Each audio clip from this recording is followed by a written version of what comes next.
আসসালামু আলাইকুম, welcome to the another video. আজকের ভিডিওটির মূল টপিকস হলো বাংলাদেশ বনাম ভারতের মধ্যকার সিরিজ নিয়ে। সম্প্রতি ভারত তার টেস্ট সিরিজের 16 সদস্যের একটি টিম ঘোষণা করলো।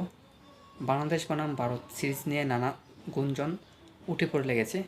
ভারত, হিন্দু মহাজোট সহ ভারতের সাম্প্রতিক কিছু দল এই সিরিজ বানচাল করার জন্য বিভিন্ন সময় ভারত ক্রিকেট কাউন্সিলকে বিভিন্ন হুমকি দিয়ে আসছে।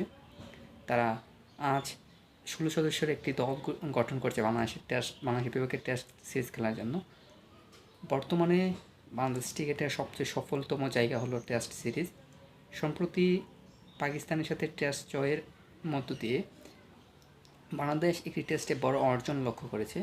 এবার আমাদের টার্গেট ইন্ডিয়ার সাথে টেস্ট জয়। ইন্ডিয়ার সাথে আমাদের দুটি টেস্ট ম্যাচ রয়েছে। বর্তমানে আমাদের অবস্থান চতুর্থ এবং ইন্ডিয়ার অবস্থান প্রথম। সব মিলিয়ে আমাদের বাংলাদেশ ক্রিকেটের বর্তমান টেস্ট জয় এবং টেস্টের জয়ের ধারাবাহিকতার মধ্যে বলতে পারি পাকিস্তানের সাথে যেভাবে আমরা সিরিজ জয় করেছি, তেমন ইন্ডিয়ার সাথে আমরা সিরিজ জয় করতে সক্ষম।